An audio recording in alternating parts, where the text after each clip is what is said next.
하나님의 말씀은 신명기 33장 1절부터 29절 끝까지입니다.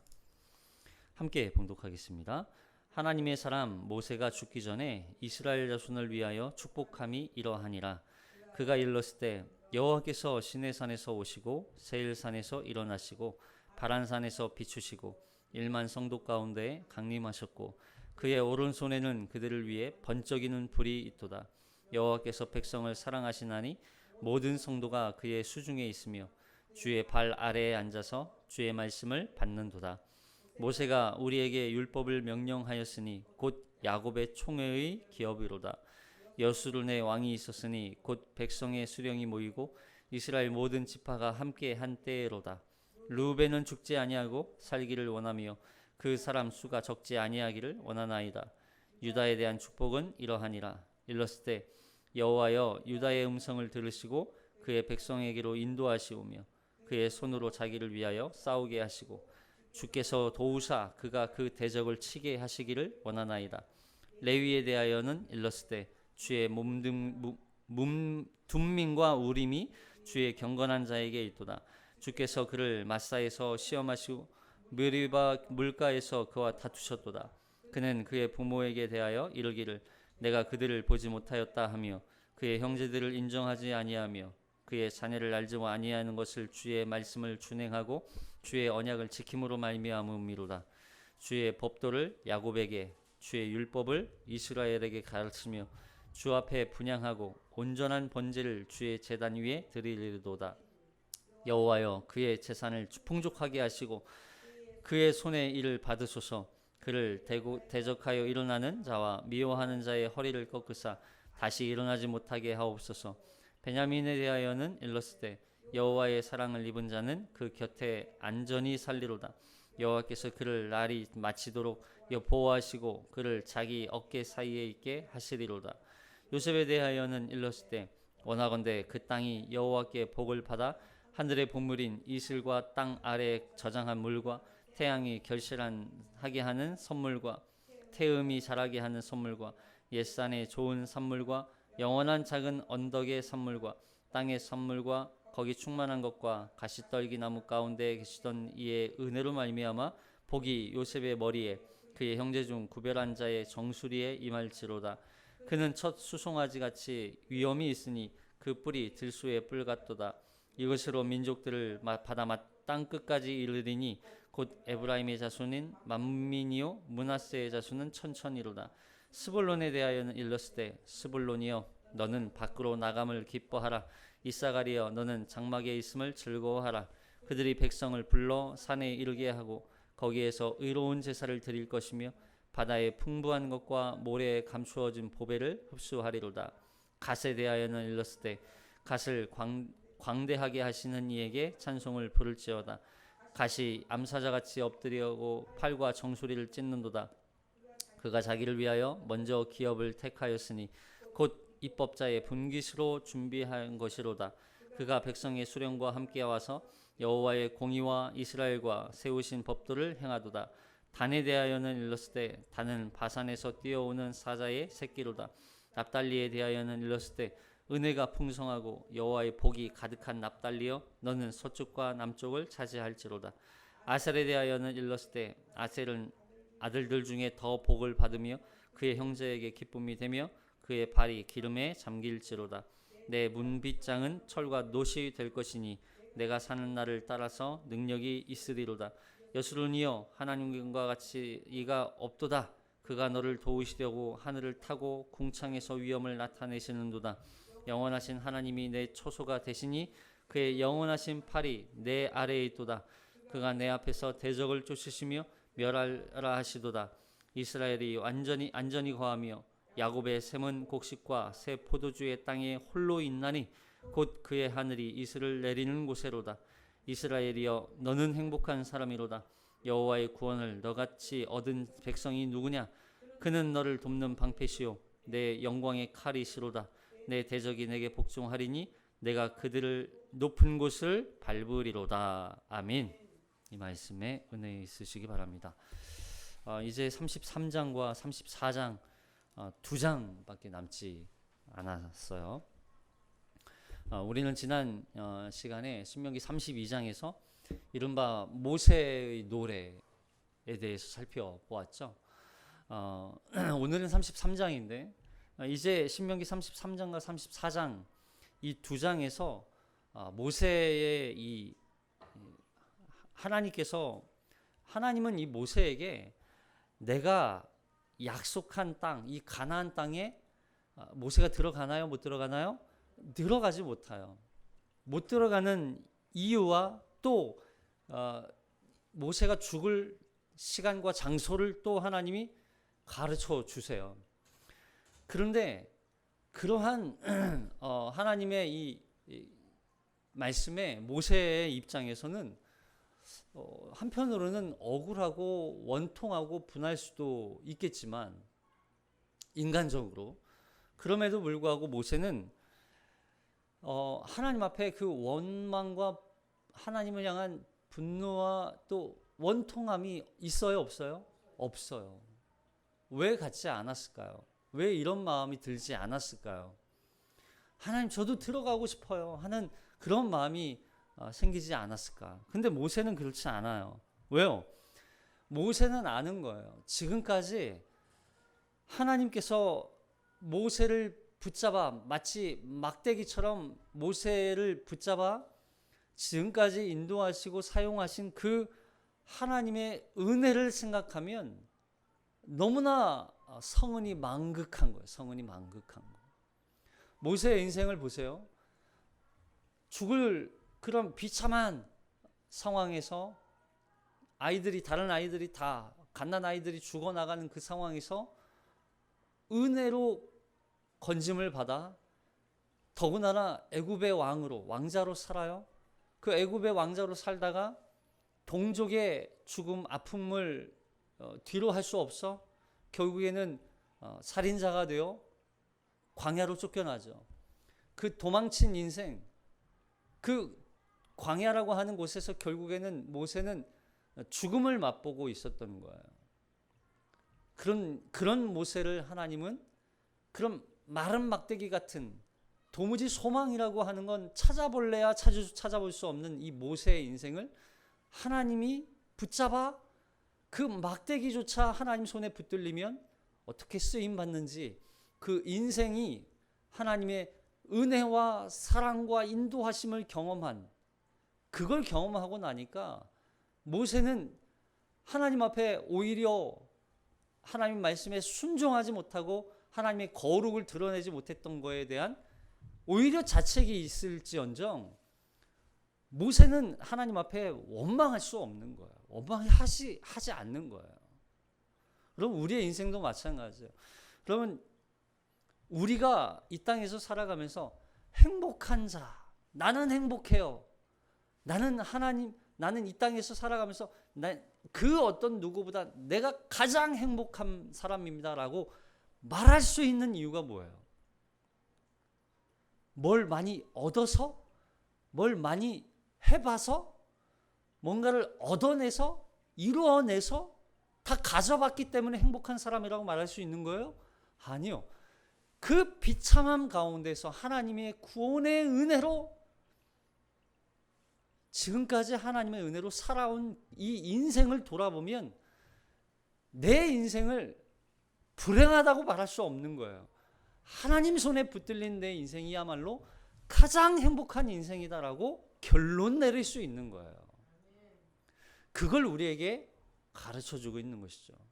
여러분, 이스라엘 백성들에게 12지파에게 모세가 축복의 말씀, 복을 빌어줘요. 그럼 다른 것보다 그 복의 내용이 우리도 이런 복을 받읍시다, 이걸 가르치기 위한 게 아니라 그런 복을 하나님이 주신다는 거예요. 누가 주신다고요? 하나님. 그러니까 하나님이 복이라는 걸 우리에게 12지파를 축복하는 그 복을 비는 걸 통해서 하나님이야말로 가장 위대한, 가장 유일한 우리의 복이시다 하는 걸 가르쳐주고 있는 거예요. 보세요. 자, 1절. 33장 1절 시작. 하나님의 사람 모세가 죽기 전에 이스라엘 자손을 위하여 축복함이 이러하니라. 하나님의 사람 모세, 모세를 향하여서 하나님의 사람 모세라고 이야기해요. 모세의 120년 인생이 이 안에 담겨 있는 거죠. 모세의 120년 동안의 인생이 하나님의 사람 모세. 여러분, 우리를 향하여서 죽는 날 우리에게 뭐라고 평가할까요? 하나님의 사람 박군호, 하나님의 사람 김선자, 하나님의 사람 한은정, 하나님의 사람 김장로, 이렇게 박장로, 이렇게 김집사, 이런 이름이 붙여져야 되는 거 아니에요? 모세는요, 하나님께 부름받은 그 순간부터 죽는 순간까지 하나님의 백성들, 이스라엘 백성들이죠. 하나님의 백성과 하나님 사이에서 중보자 역할을 얼마나 신실하게 감당했던 인물인지 몰라요. 그러면 모세가 뭔가 실력도 좋고 의로운 어떤 그런 사람이었어요? 모세는 죄도 없는 사람이었어요? 아니에요. 그래서 하나님의 사람 모세라 이런 칭함을 받는 게 아니라, 여러분, 모세도 죄가 있어요. 모세 안에 얼마나 자기에 대한, 모세가요 굉장히 자기를 비하하는 사람이었어요. 어땠어요? 모세를 하나님이 바로에게 보내실 때 하나님이 한두 번을 얘기한 게 아니에요. 하나님께서 모세에게 가라, 바로에게 가서 내 백성 하나님이 약속한 땅으로 갈 수 있도록 보내줘라, 바로에게 계속 보내시는데, 모세가 갈 때마다 그걸 가라고 하실 때마다 모세가 뭐라고 얘기해요? 하나님, 저는 못 갑니다. 나는 내 입이 둔하다. 나는 말을 못한다. 하나님, 나는 말도 못해요. 자신감도 없어요. 그래서 모세는요 항상 자존감이 약한 자였어요. 자기를 항상 비하하고 자기를 항상 낮게 보고, 물론 이게 겸손하다는 게 아니라 모세는 그런 자신감도 없었고 자기 비하에 빠져 있었던 사람이었단 말이에요. 그런 모세였어요. 모세는 항상 지도자로서의 어떤 위풍당당하고 능력 있고 실력 있고 말도 잘하고 의로운 어떤 그런 사람이 아니었다고요. 그럼에도 불구하고 이렇게 하나님의 사람 모세라라고 그런 칭호를 들을 수 있었던 건 하나님이 모세를 그렇게 사용하셨다는 거예요. 그런 면에서 보면 하나님은 어떤 재능이 있고 어떤 실력이 있고 가진 사람도 쓰시긴 하지만, 하나님이 쓰기에 편한 사람을 하나님은 쓰시는 것 같아요. 그리고 하나님이 하나님의 마음을 아는 사람을 하나님은 사용하시는 것 같아요. 모세 입장에서 얼마나 하나님의 마음을 알았을까. 그런 모세의 심정을 하나님이 대변해서 백성들에게 말씀을 선포하게 하시는 거죠. 모세가 하나님의 마음을 받아, 사실은 하나님의 말씀을 대신 대언해주는 그런 대언자로서의 역할도 했지만, 그 하나님의 마음을 구구절절하게 이스라엘 백성들에게 가르쳐주고 있는 그 모세의 모습을 볼 수 있는 거예요. 그래서 지도자, 어떤 리더, 또 어떤 우리 교회에서도 어떤 리더가 될 수 있죠. 또는 어떤 사회에서도 리더가 될 수 있고 지도자가 될 수 있어요. 또는 저희처럼 이제 목회자나 또 사역자가 될 수도 있어요. 그런 사람은 하나님 앞에 쓰임 받을 때 어떻게 쓰임 받아요? 하나님의 마음을 전해주는 사람으로 쓰임 받는 거죠. 예전에 그 CTS에서 신우임 목사님이 자기를 이렇게 표현하시더라고요. 하나님의 마음을 읽어주는 남자. 참 그런 표현이 좋았었어요. 그럼 우리는 하나님의 마음을 전하는 사람들이에요. 그런 사람을 하나님이 쓰신다는 것이죠.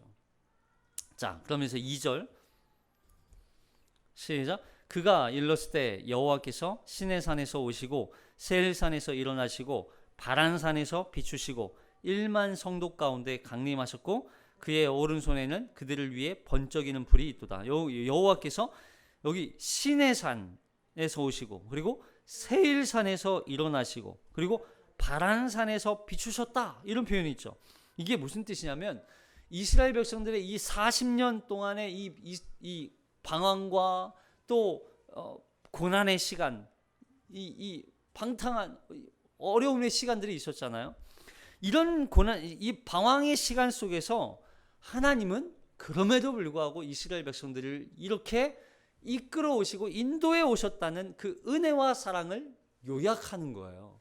하나님은 시내산에서도 그리고 세일산에서도 바란산에서도 끝까지 이스라엘 백성들을 인도하시고 보호해 오셨다는 걸 보여주는 거예요.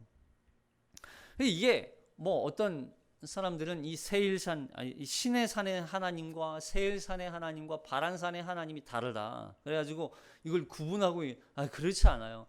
그 하나님이 신실하게 이스라엘 백성들을 이렇게 가나안 땅까지 인도해 오신 그 하나님이 어떤 하나님인지를 보여주는 거예요. 하나님은 단 한순간도 이스라엘 백성들을 포기하신 적이 있어요, 없어요? 없어요. 단 한순간도 하나님은 포기하지 않으셨어요. 여러분, 우리 하나님을 오해하시면 안 돼요.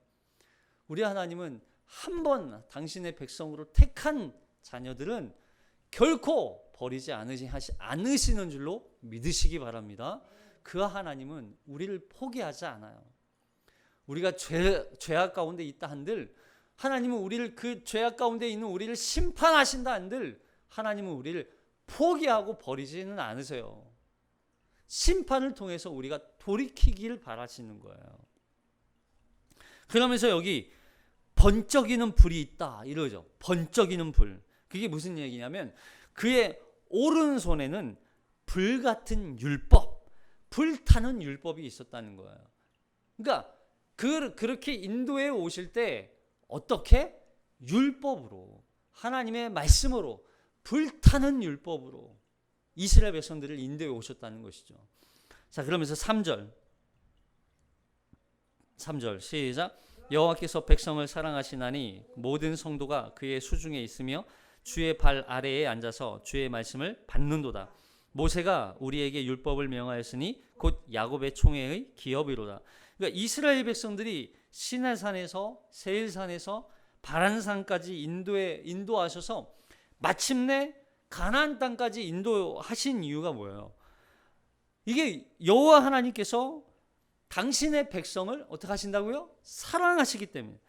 하나님의 사랑이 근거라는 거예요. 이스라엘 백성들이 잘나서도 아니고 이스라엘 백성들이 이걸 원하고 요구해서도 아니고 하나님이 사랑하셨기 때문에. 여러분, 이 뒤에 나온 이 총회라는 기업이라는 말이죠.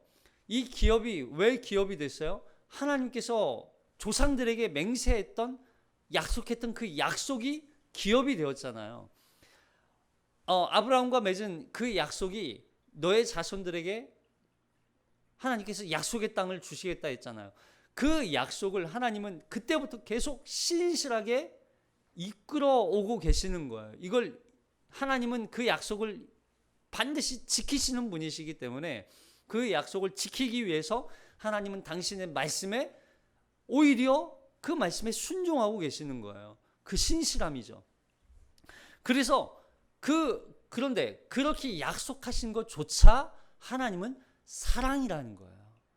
그걸 하나님은 의무가 아니에요. 어쩔 수 없이 하나님이 하시는 게 아니라 하나님은 사랑 때문에 그 약속을 지키시는 거예요. 그래서 그 땅, 그 가나안 땅이 하나님으로부터 받은 기업이 되는 거예요. 그래서 하나님은 그 이스라엘 백성들을 그 하나님의 소유, 하나님의 제사장 나라이면서 거룩한 백성으로 삼으신 거죠. 그래서 하나님의 그 기업은 하나님께서 주신 이 가나안 땅은 결과이지, 이건 가나안 땅을 얻게 하신 게 어떤 하나님의 결과 마지막 최종적 이걸 주는 게 목적이 아니라는 거예요. 하나님은 그 땅에 들어가게 하기 위해서 하나님께서 어떤 은혜를 베푸셨고 어떤 사랑을 베푸셨고 그리고 그 땅에서 살아가면서 이제는 어떻게 살아야 하는지가 남겨져 있는 거예요. 그리고 그 백성들은 그 땅에서 살기 위해서 반드시 어떻게 해야 돼요? 여기 보니까 모든 성도가 그의 하나님의 수중에 있으며 그의 발 아래 앉아서 뭘 받아요? 말씀을 받는도다. 그러니까 결국 하나님의 자녀, 하나님의 백성은 그 가나안 땅을 얻는 게 목적이 아니라 그 하나님의 통치, 하나님의 다스림, 하나님의 그 인도. 그래서 결국 그 다스림과 통치는 뭘로 나타나요? 말씀으로 나타난다는 거예요. 말씀으로. 그래서 하나님의 백성들을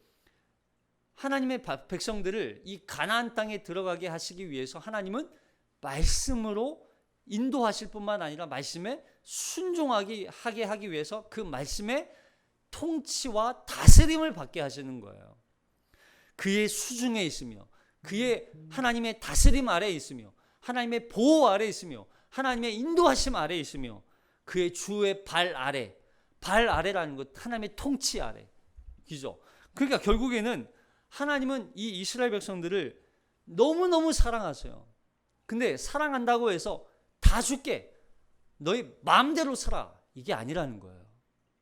하나님은 반드시 당신의 백성을 너무나 사랑하시는데 그 사랑을 한순간만 어떤 단회적으로만 사랑하는 게 아니라 끊임없이 사랑하시기 때문에, 그리고 그 사랑에 대한 응답으로 하나님에 대해 어떻게 하기를 원하신다고요? 순종하기를 원하시는 거예요. 순종하기를.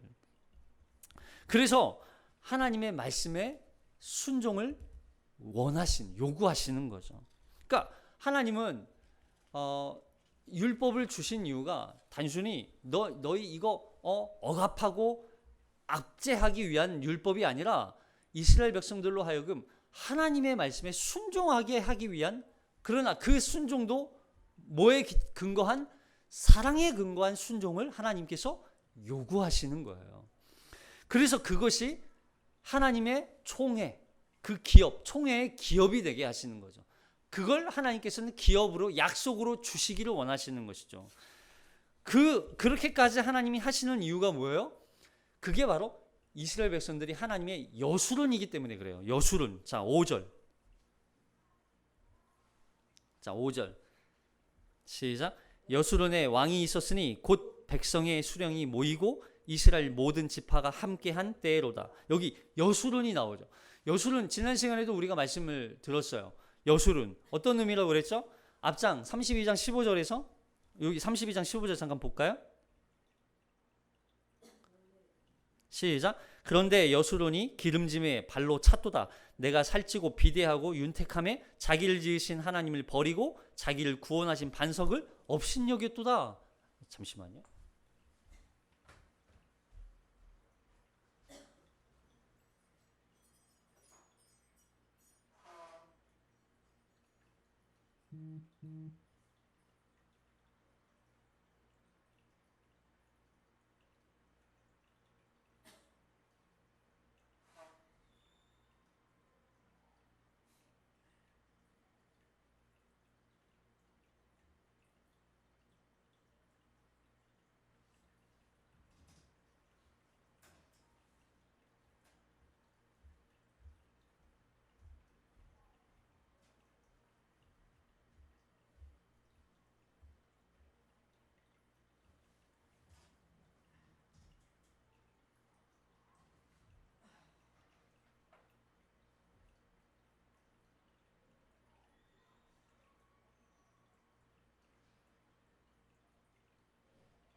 죄송합니다. 그러니까 여수론이에요. 여수론. 그러니까 이스라엘 백성들이 하나님께서 그렇게 이스라엘 백성들을 사랑하시는 이유가 뭐냐면 여수론이기 때문에. 여수론이라는 건 이스라엘을 향한 하나님의 하나의 애칭이라고 그랬죠. 애칭. 그러니까 애칭은 사랑하는 어떤 존재를 향하여 부르는 그 표현이잖아요. 그러니까 여수론은 의롭다, 정직하다, 또 옳다, 바르다, 사랑받다 이런 뜻이라고 그랬어요. 그러니까 하나님께서 그러니까 이스라엘 백성들은 단순히 어떤 뭐 존재적으로 뭐가 잘나거나 사랑받을 만해서 사랑을 하는 게 아니라 전적인 하나님의 은혜로 사랑을 받는 거예요.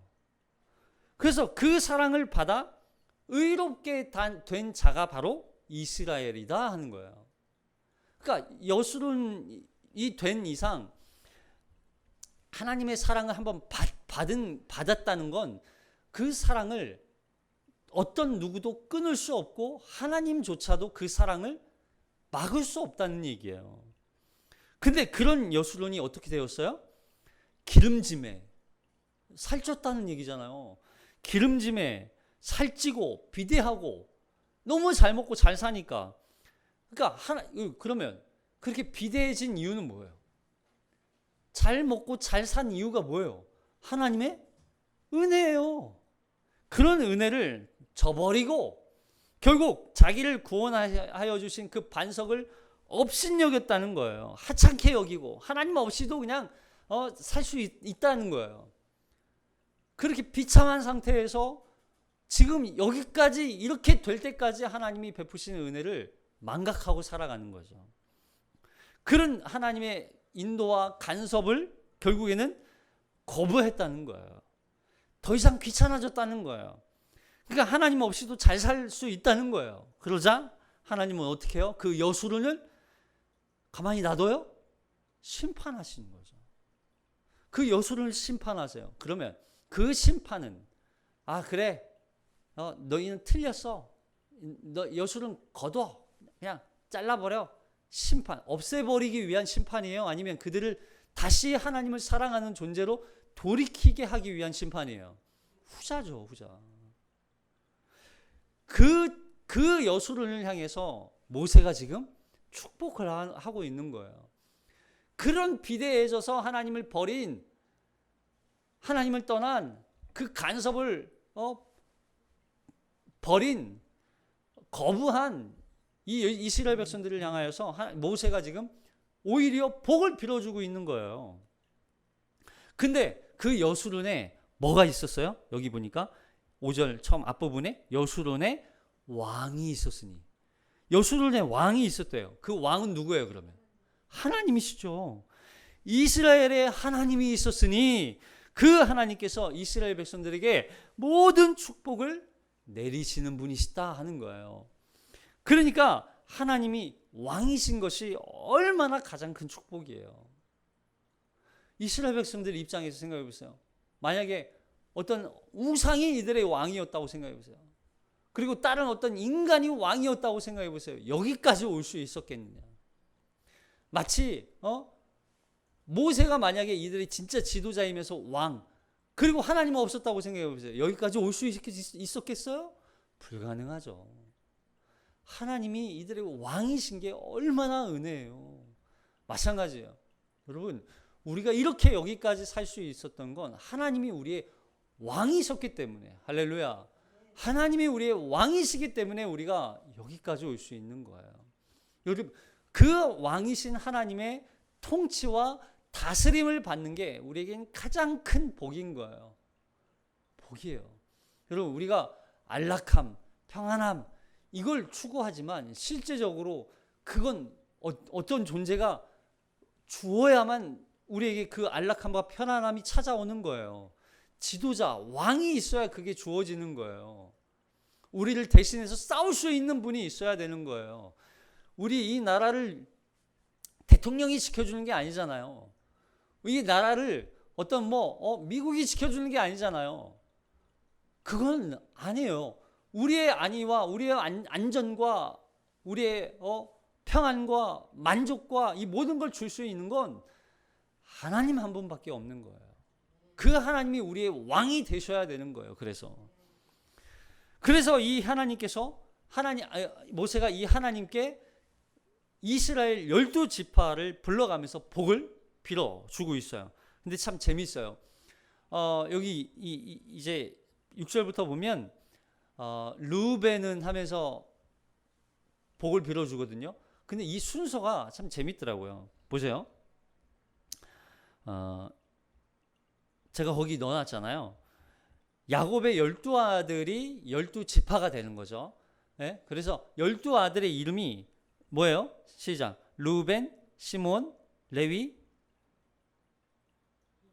유다, 이사갈, 스불론, 단, 납달리, 갓, 아셀, 요셉, 베냐민. 제가 이걸 쳐놓은 이유가 뭐냐면 라헬에게서, 그러니까 원래 야곱이죠. 야곱은 누구를 아내로 맡기를 원했어요? 둘째 레아죠. 근데 속임으로 말미암아 어쨌든 언니와 결혼을 했잖아요. 동침했잖아요. 그래서 태어난 아이가 르우벤, 시므온, 레위, 유다, 이사갈, 스불론이에요. 그리고 그 몸종이죠. 그 몸종을 통해서 나온 자식이 단, 납달리예요. 그리고 레아의 몸종에게서 태어난 자식이 갓, 아셀이고, 레아에게서 태어난 아들이 두 아들, 요셉과 베냐민. 이렇게 순서가 그래요. 자, 근데 이 33장, 신명기 33장에서는 이 축복을 해주는 순서가 그거와 전혀 관계가 없더라고요. 전혀 순서가 달라요. 첫 번째는 맞아요. 르우벤. 근데 그 뒤는 자기 마음대로예요. 유다, 레위, 베냐민, 요셉, 스불론, 이사갈, 갓, 단, 납달리, 아셋, 이사갈. 이게 순서가 뒤죽박죽이죠. 왜 그랬을까요? 모세가 이 야곱의 아들의 순서를 몰라서 모세가 물론 모를 수도 있어요. 모를 수도 있어요. 근데 여기서 보니까 그거보다 중요한 건 혈통이 중요한 게 아니라는 거예요. 혈통이 중요한 게 아니라 하나님 앞에 어떻게 선택받고 어떻게 하나님의 말씀에 순종하면서 살아가느냐. 여러분, 그래서 우리가 혈통적 유대인이 아니요. 예? 어떤 육신적으로 태어난 존재로서 하나님 앞에 서는 게 아니라 우리는 영적인 하나님의 백성으로 사는 거예요. 이 순서가 그래서 중요하지 않다는 거죠. 자, 그러면서 6절부터 르우벤, 유다, 레위 이렇게 나오면서 복을 빌어줘요. 자, 우리 하나하나 다 다룰 수는 없어서 우선 읽어보겠습니다. 6절 먼저 읽어볼게요. 시작. 르우벤은 죽지 아니하고 살기를 원하며 그 사람 수가 적지 아니하기를 원하나이다. 그렇죠? 르우벤은 죽지 아니하고 살기를 원하며 그 사람 수가 적지 아니기를 원하다. 그러니까 이 땅, 그래서 결국에는 이 르우벤 지파 인원이 더 늘어나죠. 생명적 그리고 번성에 대한 복이에요. 자, 그리고 유다 7절 시작. 유다에 대한 축복을 이러하니라. 일렀을 때 여호와여 유다의 음성을 들으시고 그의 백성에게로 인도하시오며 그의 손으로 자기를 위하여 싸우게 하시고 주께서 도우사 그가 그 대적을 치게 하시기를 원하나이다. 그렇죠. 전쟁과 어떤 인도와 보호, 승리에 대한 축복이죠. 그리고 8절 레위에 대한 복이에요. 시작. 레위에 대하여는 일렀을 때 주의 둔민과 우림이 주의 경건한 자에게 있도다. 주께서 그를 마사에서 시험하시고 무리와 물가에서 그와 다투셨도다. 그는 그의 부모에게 대하여 이르기를 내가 그들을 보지 못하였다 하며 그의 형제들을 인정하지 아니하며 그의 자녀를 알지 아니한 것은 주의 말씀에 준행하고 주의 언약을 지킴으로 말미암음이로다. 주의 법도를 야곱에게 주의 율법을 이스라엘에게 가르치며 주 앞에서 분향하고 온전한 번제를 주의 제단 위에 드리리로다. 여호와여 그의 재산을 풍족하게 하시고 그의 손에 일을 받으셔서 그를 대적하여 일어나는 자와 미워하는 자의 허리를 꺾으사 다시 일어나지 못하게 하옵소서. 사실 레위는요 이게 여기 레위의 레위가 참 범죄가 좀 있었잖아요. 그 자신의 딸을 죽인 그 범한 다 그 족속들을 다 쳐 죽이잖아요. 자기 딸을 범한 그 놈 때문에. 그렇게 보면 사실 되게 여기서 복을 이렇게 막 빌어주는 것도 좀 마땅치 않은데, 그럼에도 불구하고 레위에게도 이 복을 빌어줘요. 그리고 참 여기 보니까 그의 부모에 대하여 이르기를 내가 그들을 알지 못하였다 하며 그의 형제들을 인정하지 아니며 자녀를 알지 못하는 것, 주의 말, 이런 것들이 있음에도 불구하고 하나님은, 모세는 이렇게 얘기한 그 말씀을 준행하고 주의 언약을 지킴으로 말미암음이로다. 그럼에도 불구하고 주의 언약을 준행하고 말씀을 지켰다는 거예요. 그래서 너희는 이런 경건한 자다, 이렇게 표현을 하는 거예요. 그러니까 결국 이게 어떻게, 그러니까 뒤에 나오는 베냐민, 요셉 이런 것도 마찬가지지만 이들이 그 가나안 땅에 들어가서 어떻게 살아가야 하는지, 그리고 그 환경과 그 상황 속에서 이 복을 통하여서 이들이 당하고 또 겪어야 하는 그런 여러 가지 어려움들이 얼마나 큰 어려움들인지, 참 그들이 이 가나안 땅에서 그 족속들을 처음 몰아내야 되고 또 그 유혹들을 이겨야 되고 또 그럼에도 불구하고 이 하나님의 말씀에 순종해야 되고 말씀을 따라가야 되고, 이러한 과정들이 이 복을 통하여서 그들이 이렇게 해야 되는구나, 우리가 정신 차리고 하나님 앞에 믿음으로 싸워 나가야 되는구나, 이걸 발견하게 되는 거예요. 베냐민도 마찬가지죠. 베냐민에 대하여 일렀을 때 12절, 여호와의 사랑을 입은 자는 그 곁에 안전히 살리로다. 여호와께서 그를 날이 마치도록 보호하시고 그를 자기 어깨 사이에 있게 하시리로다. 하나님이 베냐민을 계속 보호하신다. 그렇구나. 하나님이 보호하래. 하나님만 붙들고 의지해야 되는구나. 하나님 보호해 주셔야 되는구나. 이 사실은 보니 그러면 결국에는 여기에 나오는 이 모든 말씀, 이 12지파에 대한 말씀은 하나로 연결돼요. 하나로. 자 여기 보니까 26절. 다 읽을 수는 없어서 하나하나 다 다룰 수가 없어서 나중에 기회가 되면 한번 다뤄보도록 할게요. 26절. 12지파에 대한 축복이 끝나고 다시 한번 여수론이라고 하는 단어가 나오면서 여수론은 복이 있도다. 시작. 여수론이여 하나님 같은 이가 없도다. 그가 너를 도우시려고 하늘을 타고 궁창에서 위엄을 나타내시는도다. 영원하신 하나님이 내 초소가 되시니 그의 영원하신 팔이 내 아래에 있도다. 그가 내 앞에서 대적을 쫓으시며 멸하라 하시도다. 이스라엘이 안전히 거하며 야곱의 샘은 곡식과 새 포도주의 땅에 홀로 있나니 곧 그의 날이 이슬을 내리는 곳에로다. 그러니까 여수론이여 하나님 같은 이가 없도다. 무슨 얘기예요? 다시 말하면 여수론, 이스라엘 백성들, 모든 백성들에게 얘기하는 거야. 여수론이여 이스라엘 백성들아, 이런 하나님이 어디 있냐는 거예요. 이런 하나님이 세상에 단 한 분밖에 없다. 하나님과 같은 분 없도다. 이러한 하나님이 너희의 하나님이시다 하는 거예요. 이스라엘 백성들에게 하나님이 베푸신 그 놀라운 축복들을 생각해 봐라. 광야 40년 동안, 그리고 가나안 땅 정복을 위해서 떠난 이 여정 속에서, 그 전쟁통 속에서도 하나님이 어떻게 인도하셨고, 어떻게 승리하게 하셨고, 어떻게 너희를 보호하셨고, 어떻게 먹이시고, 어떻게 입히시고, 어떻게 너희를 여기까지 오게 하시는지를 생각해 봐라. 그 하나님 같은 분이 또 있겠느냐 하는 거예요. 하나님 같은 분 이가 없도다. 하나님 같은 이가 없도다. 여러분, 여수론을 도우시려고 어떻게 오셨대요? 여기 보니까 그가 너를 도우시려고 하늘을 타고 오셨다. 하늘을 타고 오셨다. 뭔 얘기예요? 창조주 하나님께서 너를 도우신다면 그 어떤 누구도 하나님을 대적할 수 없는 것처럼 그 어떤 누구도 너희를 대적할 수 없다.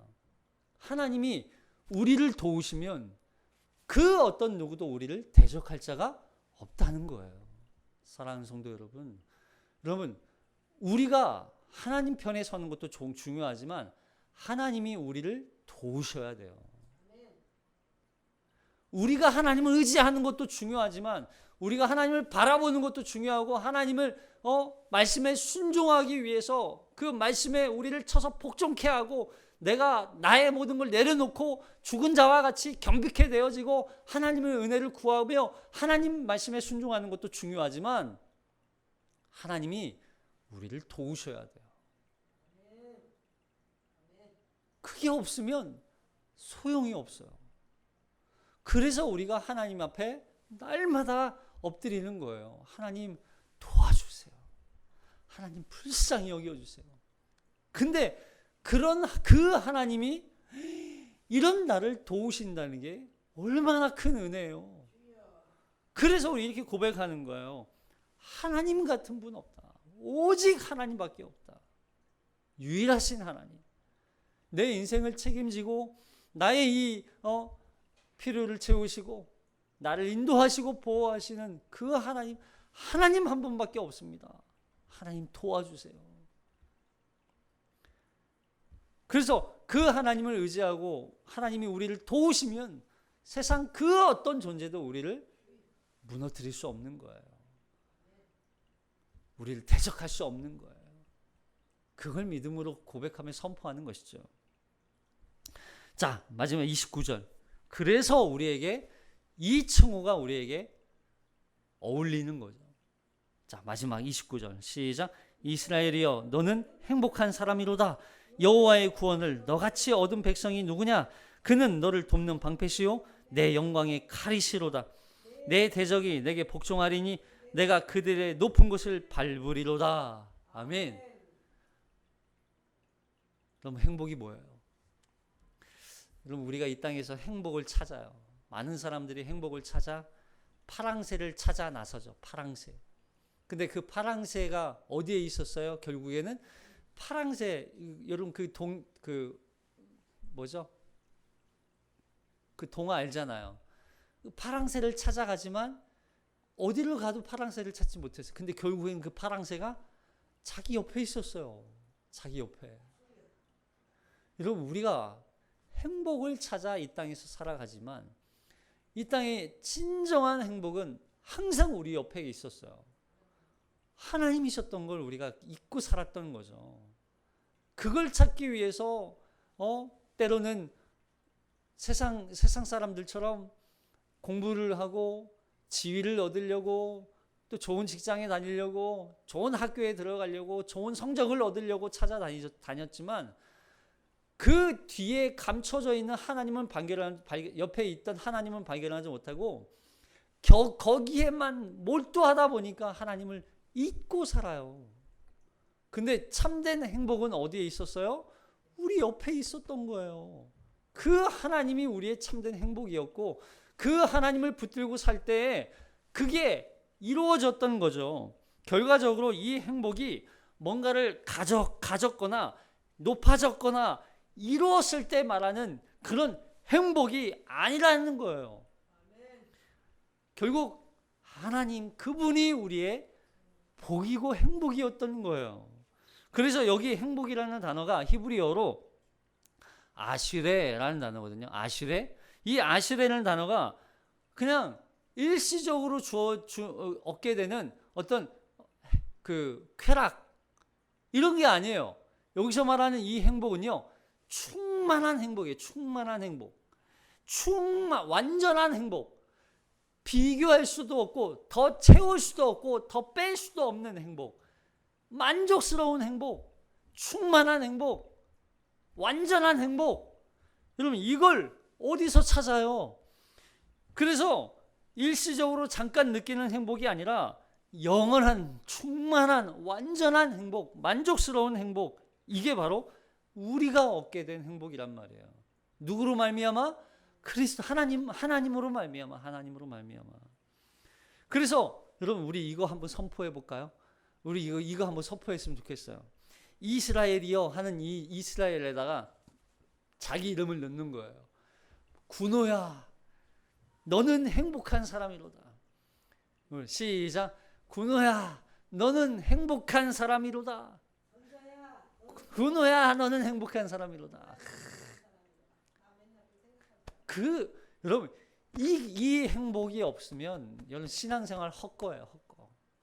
이 하나님이 나의 가장 큰 행복입니다라고 하는 이 고백이 없으면 신앙생활 아무리 뭐 11조 많이 내고 기도 많이 하고 봉사 많이 하고 뭐 예배 많이 드리고, 아니 이거 헛거예요. 하나님이 나의 행복이 아니면. 그래서 이 단어가 시편에서 뭐라고 표현했냐면 복이라는 단어로 표현해요. 자, 시편 1편 1절 시작. 복 있는 사람은 악인들의 꾀를 따르지 아니하며 죄인들의 길에 서지 아니하며 오만한 자들에 앉지 아니하고 오직 여호와의 율법을 즐거워하여 그의 율법을 주야로 묵상하는도다. 그는 시냇가에 심은 나무가 철을 따라 열매를 맺으며 그 잎사귀가 마르지 아니함 같으니 그가 하는 모든 일이 다 형통하리로다. 악인들은 그렇지 아니하며 오직 바람이 나는 겨와 같도다. 그러므로 악인들은 심판을 견디지 못하며 죄인들이 의인들의 모임에 들지 못하리로다. 무릇 의인들의 길은 여호와께서 인정하시나 악인들의 길은 망하리로다.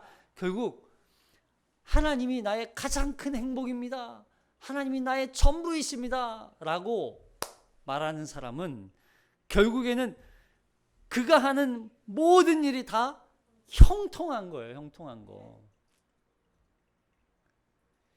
여러분 세상에서 다른 걸로 만족하지 마세요. 우리 하나님이 나의 가장 큰 행복이라고 선포하면서 사시기를 축복합니다.